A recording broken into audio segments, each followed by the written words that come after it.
नमस्ते स्टूडेंट्स, आइए आज हम स्टार्ट कर रहे हैं बर्नौली थ्योरम पे डिपेंड डाउट्स और उसमें प्रोबेबिलिटी के लिए हम एक रैंडम वेरिएबल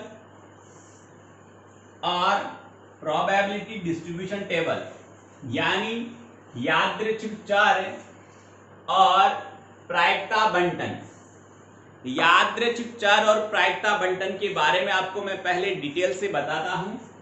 और वो क्या है, हमारा चैप्टर तो 16 चल ही रहा है।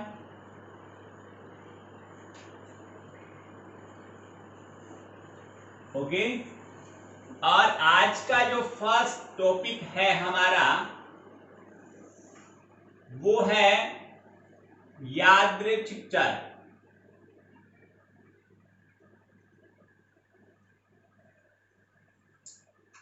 जिसे मैं अब इसको प्रोनाउंसिएट रैंडम वेरिएबल में ही करूंगा।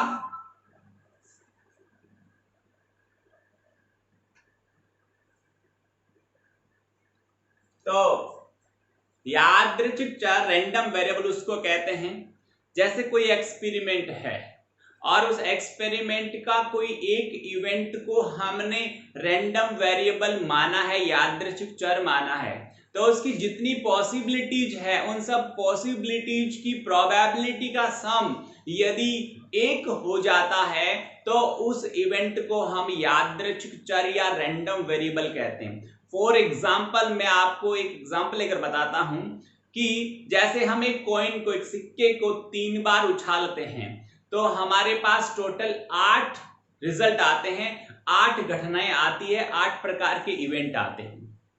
वो आपको पता है, नहीं पता है तो मैं लिख कर बता दूं। जब किसी सिक्के को 3 बार उछालते हैं तो इस तरह के रिजल्ट्स आते हैं, आउटकम्स आते हैं, इवेंट आते हैं, घटनाएं घटित होती है। तो एच एच टी और H T H, T H H और एच टी टी और टी एच टी और टी टी एच और ऑल 3 आर टी। 1 2 3 4 5 6 7 और 8, टोटल 8। यानी सैंपल स्पेस हम देखें तो वो हमारे पास 8 आया है। प्रतिदर समष्टि से कहते हैं किसी प्रयोग में घटित होने वाली सभी घटनाओं की संख्या को प्रतिदर समष्टि कहते हैं। यानी एक कॉइन को 3 बार उछालने में जितनी तरह की घटनाएं घटित होती है उन सब को मिलाकर टोटल कितना होता है वो सैंपल स्पेस कहलाता है। और यहाँ सैंपल स्पेस है, प्रतिदर समष्टि जो हमने लिखी है वो टोटल 8 है। उसमें से मैं एक घटना लेता हूं, घटनाएं बहुत सारी है, मैं कहूं साहब हेड आना, टेल आना, एग्जैक्टली 1 हेड आना, एग्जैक्टली 2 हेड आना, एग्जैक्टली 3 हेड आना, और कम से कम 1 हेड आना, और अधिकतम 1 हेड आना, अधिकतम 2 हेड आना, न्यूनतम 2 हेड आना। बहुत सारी घटनाएं जिसको भी अपन ले सकते हैं, कोई दिक्कत नहीं है। पर मैं एक ऐसी घटना की आपसे चर्चा करूंगा और उसके बारे में आपको प्रूव करूंगा कि उसकी सभी संभावनाओं की, उसकी सभी जितनी पॉसिबिलिटीज है उन सब की प्रोबेबिलिटी का सम 1 आता है या नहीं आता। वो घटना लेता हूं हेड आना, सिक्के पर चित्त का प्रकट होना। इस घटना को मैं रैंडम वेरिएबल मानता हूं। यहां लिखूंगा कि माना सिक्के पर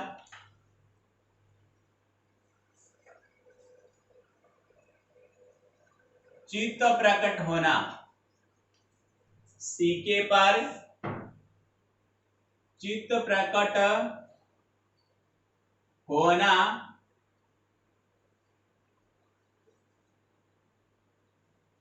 यादृच्छिक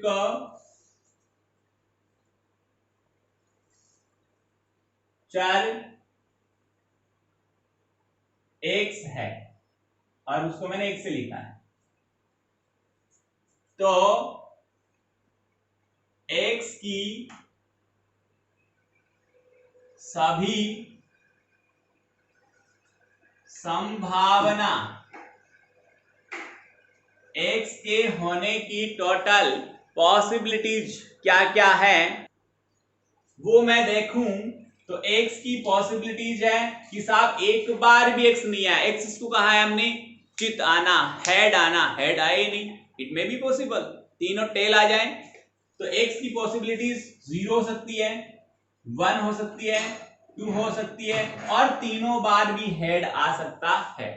तो आपने जिसको यादृच्छिक चर x माना है उस प्रयोग में उस x की कितनी संभावनाएं हैं, न्यूनतम कितनी है और अधिकतम कितनी है, वो सारी हमें लिखनी होती है।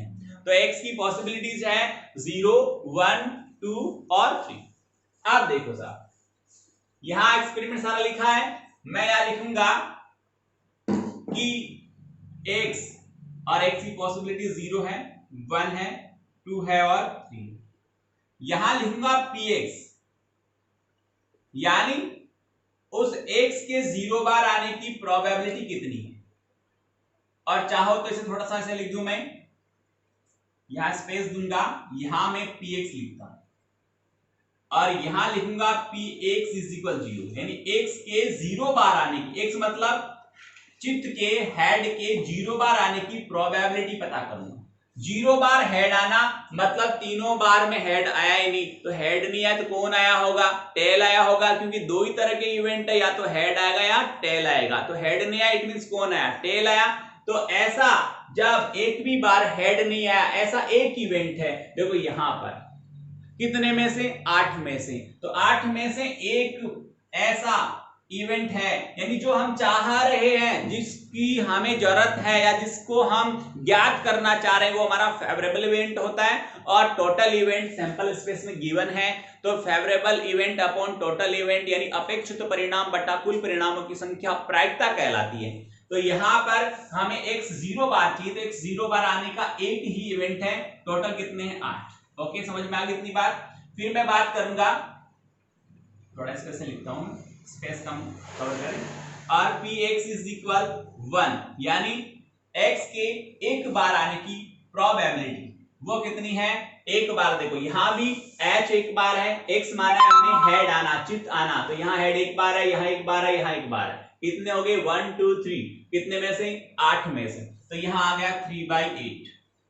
फिर हम px इज इक्वल 2, यानी हेड के 2 बार आने की, तो यहां भी देखो हेड 2 बार है, देखना आराम से, यहां भी हेड 2 बार है, यहां भी हेड 2 बार है, यहां भी हेड 2 बार है, कितने में से 8 में से, तो यहां पर हो गया 3/8, क्योंकि देखो 1 2 3। और फिर मैं बात करता हूं px इज इक्वल 3 की, यानी तीनों बार हेड आया, तीनों बार चित आया, ऐसा एक ही बार होता है, कितने में से, टोटल 8 में से। देखिए यहां पर 1/8 यानी x की जितनी पॉसिबिलिटीज है उन सब पॉसिबिलिटीज की प्रोबेबिलिटी 1/8 3/8 3/8 1/8, इन सब का हम सम करते हैं तो वो 1 आ रहा है। देख लो 1 हर तो सबके समान है, तो लघुत्तम हो गया 8 और अंश 1 और 3 4 3 7 और 1 8, 8/8 कितना होता है, 1 होता है। हमने इवेंट क्या लिया था कि सिक्के पर चित्त प्रकट होना, और उस इवेंट की सभी संभावनाओं की प्रायिकता का जोड़ कितना आया, 1 आया, इसलिए जिस इवेंट को हमने x माना था वो एक रैंडम वेरिएबल हो गया।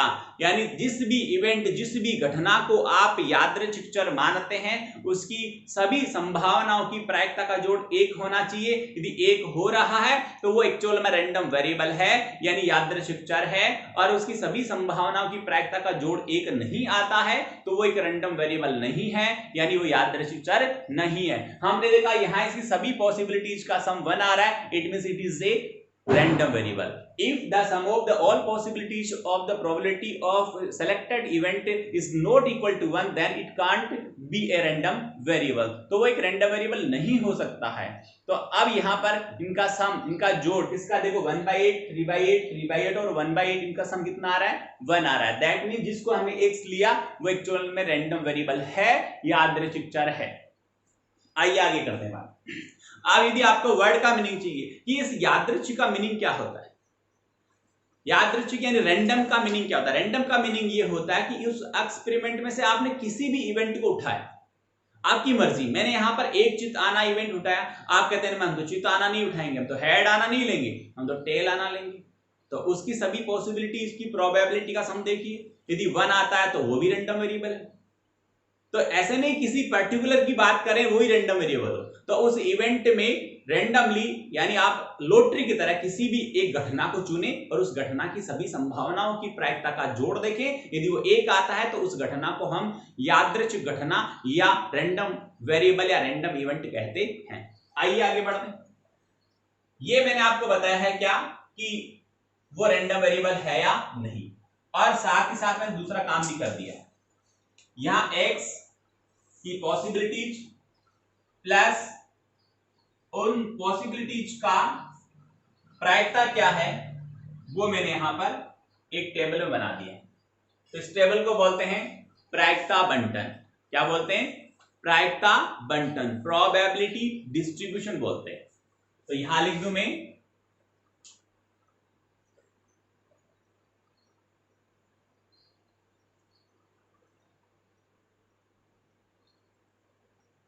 प्रायिकता बंटन, इसको बोलते हैं। देख लिया मैंने एरो लगाया इसको, इस टेबल को प्रायिकता बंटन को। तो दो क्वेश्चन के आंसर मिल गए, रैंडम वेरिएबल कैसे चेक करते हैं और प्रायिकता बंटन कैसे बनाते हैं। थर्ड क्वेश्चन इसमें जो आएगा इस टॉपिक में वो ये है कि आप निकालेंगे यहां पर माध्य, मीन। माध्य जैसे अपन 10th क्लास में पढ़ते थे माध्य, माध्यिका और बहुलक, वैसे यहां पर भी माध्य निकाला जाता है। और माध्य निकालने का तरीका है बहुत बेस्ट, बहुत सिंपल तरीका है कि आपने जितनी प्रोबेबिलिटीज, उन पॉसिबिलिटीज की जो प्रोबेबिलिटी आपने पता की है उन सबका सम यहां पर कितना आ रहा है? 1 आ रहा है। अब आगे हम इसको ले चलते हैं। यहां से मैं इरेज करूंगा इस पूरे टेबल को, प्रायिकता बंटन कहते हैं, आपने देख लिया होगा। यहां मुझे स्पेस की जरूरत है इसलिए मैंने यहां इरेज कर दिया इसको। अब आप यहां क्या करेंगे कि उस घटना की संभावना को उसकी संगत प्रायिकता से गुणा करना है। संभावना कितनी? 0, और उसकी संगत प्रायिकता 1/8। इसको गुणा करेंगे आप, गुणा किया 0 आ गया। किसी रैंडम वेरिएबल की जो संभावना है, जो पॉसिबिलिटीज है, उसको उसकी रिलेटिव प्रोबेबिलिटी से मल्टीप्लाई करना है। 1 की रिलेटिव प्रोबेबिलिटी 3/8 है, इसको मल्टीप्लाई किया 3/8 आ गया। यहां पर 2 को इससे मल्टीप्लाई करेंगे 6/8 आ गया। आराम से देख लें इसको 2 बार, और 3 को 1 से करें 3/8 आ गया। ओके, इन सब का सम करेंगे और EX लिखेंगे, इन सबको जोड़ेंगे और EX लिखेंगे। जोड़ेंगे तो 3 और 6 9, और 9 और 3 12 हो गए, 12/8 आया। इसको काट लेंगे तो 3/2 आएगा। इसको कहते हैं हम क्या? माध्य कहते हैं। क्या कहते हैं इसको? माध्य। यही लिख देता हूं, मीन कहते हैं इसको। समझ में आ गया इतना? माध्य कितना आया? कैपिटल E, और किसका माध्य? X का है, तो यहां पर आएगा EX। और वो कैसे पता करते हैं कि किसी रैंडम वेरिएबल की जितनी पॉसिबिलिटीज है उन पॉसिबिलिटीज को उसकी रिलेटिव प्रोबेबिलिटी से मल्टीप्लाई करते हैं और उन सबको जोड़ लेते हैं, वो उन सभी संभावनाओं का माध्य आ जाता है। यहां तक प्रायिकता बंटन था, देख लीजिए, और ये स्टेप आते ही माध्य निकल गया है। अब एक नेक्स्ट वर्ड और आता है, वेरिएंस, प्रसरण इसे बोलते हैं हिंदी में। क्या बोलते हैं? प्रसरण। यहां लिख रहा हूं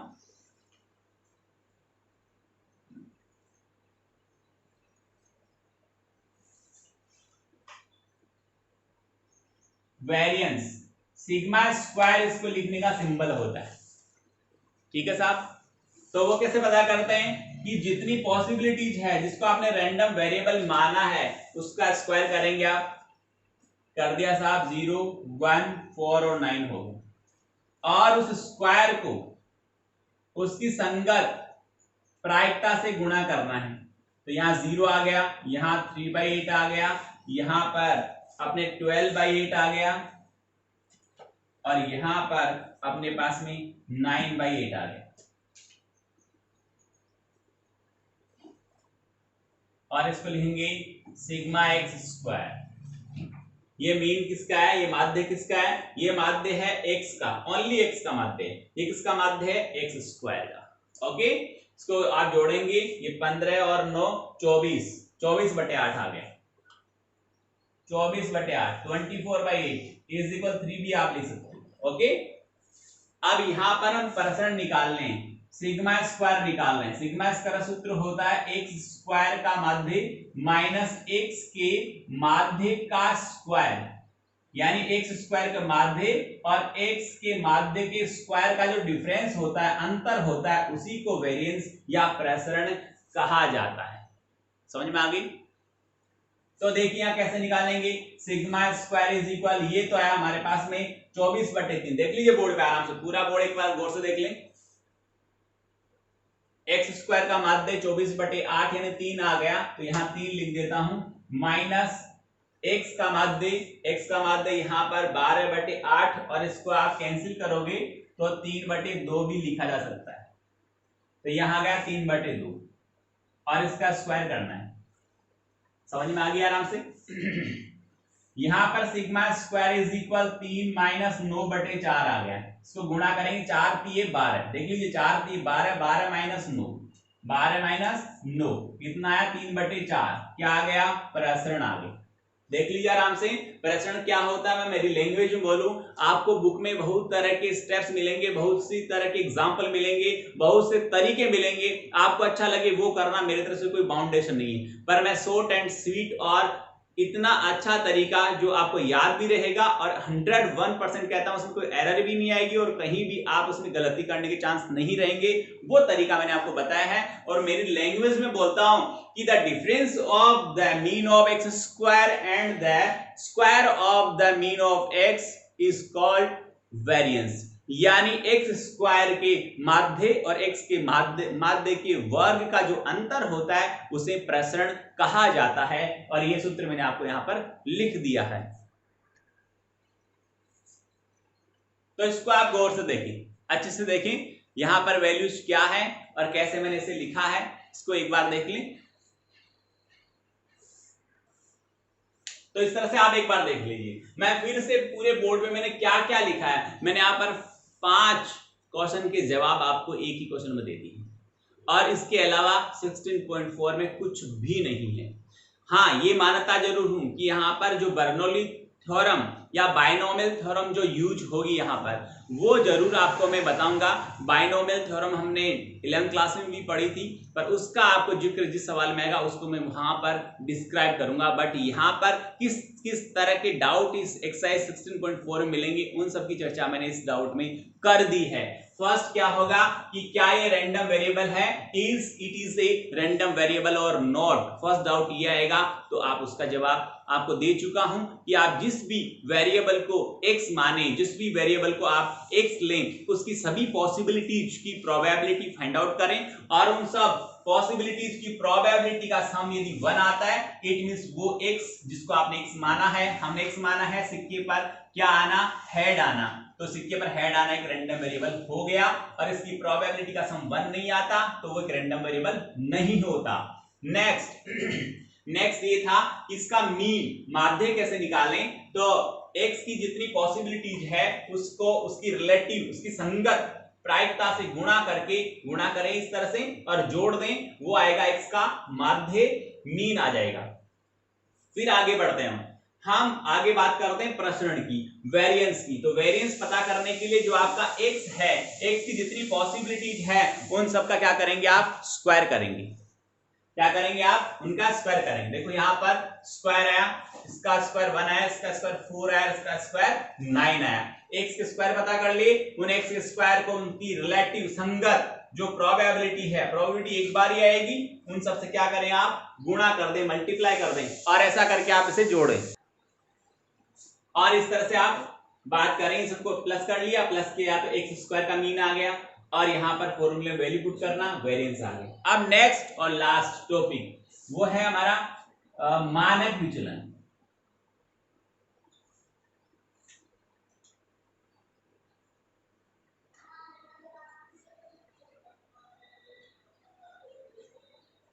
जिसे हम स्टैंडर्ड डेविएशन बोलते हैं।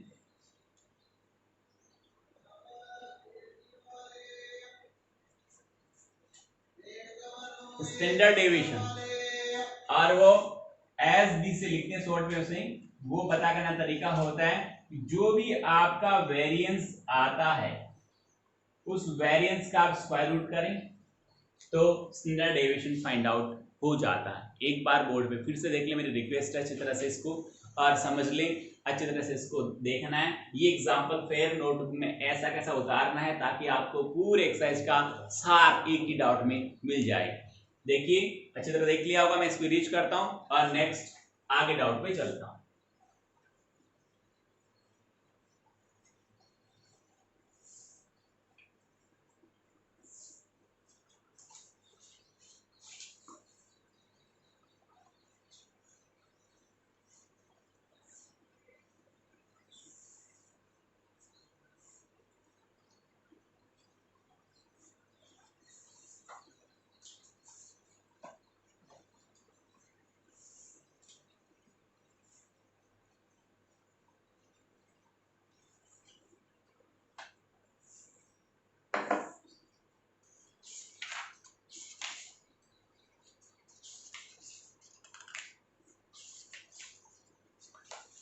हम बात करते हैं हमारे एक्सरसाइज 16.4 डाउट नंबर फर्स्ट की बात करें तो हमें कह रहा है ज्ञात कीजिए निम्नलिखित प्रायिकता बंटनों में से कौन सा एक यादृच्छिक चर x है और कौन सा नहीं है।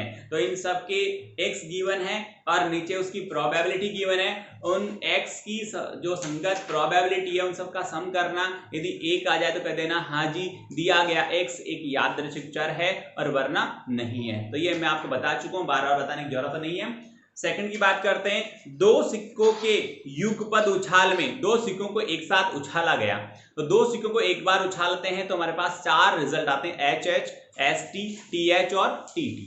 अब आगे देखिए, उछाल में चित आने की संख्या को यादृच्छिक चर x मानते हुए प्रायिकता बंटन बनाइए। हो जाएगा आराम से, कोई दिक्कत नहीं है, क्योंकि अभी मैंने आपको सिक्के को 3 बार उछालने का प्रायिकता बंटन बनाया है, तो 2 बार उछालने का बना सकते हो आप। क्या कहेंगे कि सिक्के पर चित आना एक यादृच्छिक चर x है। सुन लीजिए, भाषा वही रहेगी जो अभी लास्ट डाउट में मैंने लिखी थी कि सिक्के पर चित प्रकट होना एक यादृच्छिक चर x है। तो x की सभी संभावनाएं x बराबर 0, 1 और 2। एक्सपेरिमेंट हाईएस्ट टाइम कितनी बार दोहराया जा रहा है उतने टाइम ही या उतनी ही हाईएस्ट वैल्यू हो सकती है x की, उससे ज्यादा नहीं हो सकती। प्रयोग 2 बार दोहराया यानी सिक्के को 2 बार उछाला है या 2 सिक्कों को 1 बार उछाला, एक ही बात है। एक सिक्के को 2 बार उछालो या 2 सिक्कों को एक साथ उछालो, एक ही बात होती है। तो उसकी हाईएस्ट पॉसिबिलिटी चित आने की 0, 1 और 2 तक हो सकती है। तो x का वैल्यू होगा 0, 1 और 2। अभी मैंने यहां लिखा था x, तो यहां पर 0, 1 और 2 आ जाएगा। फिर यहां पर उसकी प्रोबेबिलिटी आ जाएगी कि 0 यानी चित एक बार भी नहीं आया। तो यहां पर आप देखेंगे डाउट में मैं लिख नहीं रहा, क्यों नहीं लिख रहा, ऐसे समझा रहा हूं। क्यों समझा रहा हूं? क्योंकि जब आप करोगे तो आपको बेटर समझ में आएगा, नहीं आए तो आप मुझे कॉल करिए। एक बात फिर से मैं कह रहा हूं, मैथ्स में आप यदि ऐप पे डाउट लिखकर भेजते हैं तो आपने फोटो खींच के मेरे पास भेजा, मैं करके फोटो खींच कर आपके पास भेज दूंगा। शायद मैं मानता हूं कि ये बेटर नहीं है, ये उचित नहीं है, क्योंकि मैंने फोटो खींचकर भेजा है तो मैंने कौन सी स्टेप किस प्रकार से निकाली है ये आपको मैं एक्सप्लेन नहीं कर रहा हूं, सिर्फ फोटो भेज रहा हूं, तो उससे आप बेटर अंडरस्टूड नहीं कर पाएंगे। तो मैं आपको ये कह रहा हूं अच्छी तरह सुन ले सभी, किसी के किसी भी तरह की डाउट है तो आप ऐप पे डालते हैं, कोई दिक्कत नहीं, कोई एतराज नहीं है। बट आप मुझे डायरेक्टली कॉल करें, नंबर आपको दे रखें, डायरेक्टली कॉल करें, आपको 100% सॉल्यूशन मिलेगा और एक्सप्लेनेशन मिलेगा कि कौन सी स्टेप मैंने किस तरह से लिखी है और ये स्टेप क्यों आई, इसका रीजन भी आपको मिलेगा।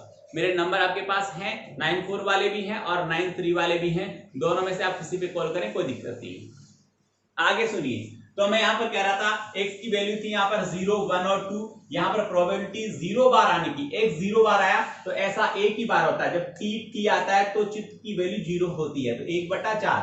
फिर x बराबर 1, चित्त एक बार आया तो ht में और th में चित्त एक बार आता है 2/4, और x बराबर 2 यानी चित्त दोनों बार आया, ऐसा भी एक बार आता है 1/4। इन सबको जोड़ लेना, इनका सबका योग, यानी आप सही कर रहे हो, आपने प्रोबेबिलिटी सही फाइंड आउट की है या नहीं, इसके लिए सारी प्रायिकताओं का जोड़ कर लेना।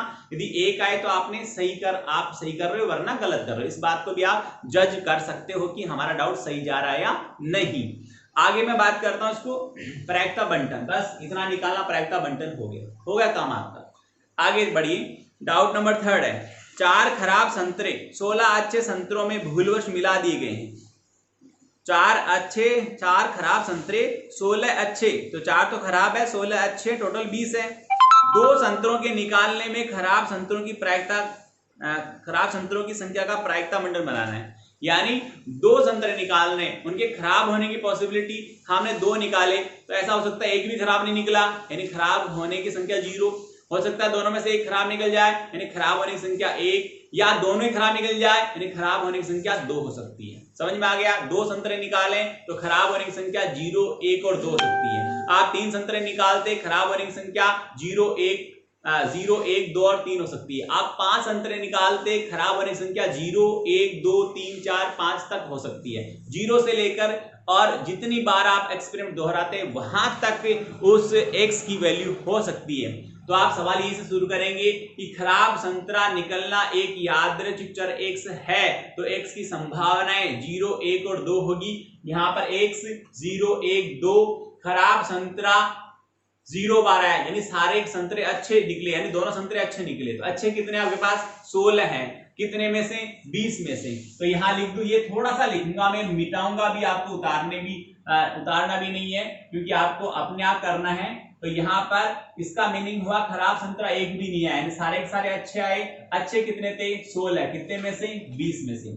खराब संतरा एक आया, सुन लीजिए, खराब संतरा एक आया। तो यहां पर थोड़ा समझना आपको।